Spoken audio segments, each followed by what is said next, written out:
आज हम पढ़ने वाले हैं 10th क्लास के साइंस के चैप्टर नंबर जो 10 है साइंस का। क्लास 10th यानी कक्षा 10 का जो साइंस है उसका चैप्टर जो नंबर 10 है उसके कुछ महत्वपूर्ण चीज़ें आज हम पढ़ने वाले हैं जो कि एग्ज़ाम की दृष्टि से बहुत ही इम्पोर्टेंट हैं। इससे पहले की वीडियो में हम पढ़ चुके हैं। देखिए, प्रकाश का परावर्तन क्या होता है, परावर्तन के नियम कितने होते हैं, कौन कौन से नियम होते हैं, और उसका डायग्राम भी हमने सीखा था। और विवर्तन क्या होता है प्रकाश का, और उससे पहली वीडियो में हमने पढ़ा था प्रकाश क्या होता है, प्रकाश के गुण क्या क्या होते हैं, और दीप्त वस्तुएं क्या होती हैं, और अदीप्त वस्तुएं यानी दीप्त स्रोत और अदीप्त स्रोत क्या क्या होते हैं। इन चीज़ों के बारे में हम पढ़ चुके हैं। तो देखिए, उससे आगे की चीज़ हम आज पढ़ते हैं। अगर आप हमारे चैनल पर नए हैं तो चैनल को सब्सक्राइब करें और साथ में बेल आइकन को भी प्रेस करें ताकि हमारी आने वाली कोई भी नोटिफिकेशन आपसे ना छूटे। चलिए बिना देरी की वीडियो को स्टार्ट करते हैं।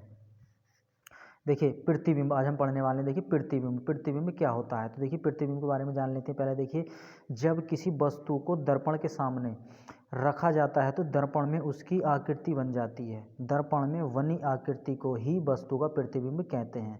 देखिए, यहाँ पर इसका मतलब यह है, देखिए जब किसी वस्तु को दर्पण के सामने, दर्पण यानी मतलब देखिए जो दर्पण हमारा शीशा होता है, किसी वस्तु को किसी भी दर्पण के सामने अगर रखोगे तो उस दर्पण के अंदर उस वस्तु का चित्र बनेगा, यानी उसकी आकृति बन जाती है। दर्पण में बनी उसी आकृति को वस्तु का प्रतिबिंब कहते हैं। देखिए, ठीक है, जैसे घर में आपके शीशा होता है, देखिए आप देखते हैं उसमें चेहरा, और आपका चेहरा उसके शीशे के अंदर दिखाई देता है, तो समझिए वही हमारा जो चित्र दिखाई देता है शीशे के अंदर, वो उसी को प्रतिबिंब कहते हैं। ठीक है, किसी वस्तु का अगर चित्र दिखाई देता है दर्पण के अंदर तो उसी को प्रतिबिंब कहते हैं। ठीक है, कि कोई भी चीज़ देखेंगे आप दर्पण में तो दर्पण में वो ऐसी ही दिखाई देगी, तो वो जो दर्पण के अंदर चित्र बनता है उसी को ही हम प्रतिबिंब कहते हैं। प्रतिबिंब का मतलब होता है चित्र। ठीक है, कैसा चित्र बनेगा। आप चेहरा देखते हैं घर में, शीशे होते हैं, तो देखिए उसमें जो आपका जो चित्र दिखाई देता है, यानी आप जो दिखाई देते हैं शीशे के अंदर, वो प्रतिबिंब होता है। ठीक है, चलिए देखिए प्रतिबिंब के प्रकार। देखिए,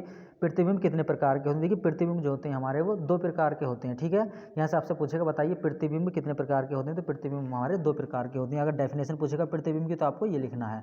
ठीक है, कौन कौन से होते हैं। एक होता है वास्तविक प्रतिबिंब हमारे पास, और एक होता है आभासी प्रतिबिंब। प्रतिबिंब हमारे पास दो होते हैं, एक वास्तविक प्रतिबिंब और एक आभासी प्रतिबिंब।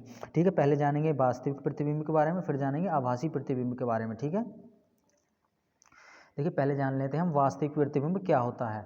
तो देखिए, यहाँ पे हम वास्तविक प्रतिबिंब के बारे में जानेंगे। देखिए, वास्तविक प्रतिबिंब जो क्या होता है, देखिए जब किसी बिंदु वस्तु से चलने वाली प्रकाश की किरणें परावर्तन के पश्चात किसी दूसरे बिंदु पर वास्तव में मिलती हैं, दूसरे बिंदु पर उस वस्तु का वास्तविक प्रतिबिंब कहते हैं। ठीक है, देखिए जब कोई प्रकाश की किरण, देखिए यहाँ पर समझिए आप, यहाँ पर आपको समझ में आएगा। देखिए यहाँ पर कोई परावर्तक सतह है। देखिए यहाँ पर जब कोई प्रकाश की किरण किसी वस्तु से आती है तो परावर्तन के पश्चात जब इसका परावर्तन होगा, तो देखिए इधर से पोलिस है। ठीक है, कोई परावर्तक सतह है। देखिए जब कोई प्रकाश की किरण इधर से आएगी, जब इसका परावर्तन होगा तो इधर जाएगी। यहाँ पर देखिए जब परावर्तन के पश्चात की दूसरे बिंदु पर, यहाँ पर देखिए कोई और बिंदु है, तो देखिए परावर्तन के पश्चात जब ये जाएगी तो यहाँ पर इस बिंदु पर मिलेगी। तो देखिए इस बिंदु पर जो ये मिली, तो यहाँ पर जो इसका चित्र बना उसे वास्तविक प्रतिबिंब कहते हैं। यानी देखिए जब किसी बिंदु वस्तु से चलने वाली प्रकाश की किरण, देखिए जब किसी बिंदु या मान लीजिए यहाँ कोई बिंदु या वस्तु है, यहाँ से चलने वाली प्रकाश की किरण, ये देखिए प्रकाश की किरण आई और परावर्तन के पश्चात जब इसका परावर्तन होगा तो वापस जाएगी, और देखिए जिस भी बिंदु पर ये जाकर टकराएगी तो समझिए वहाँ पर इसका वास्तविक प्रतिबिंब बनेगा। इसी को ही वास्तविक प्रतिबिंब कहते हैं। ठीक है, देखिए अब देख लेते हैं आभासी प्रतिबिंब।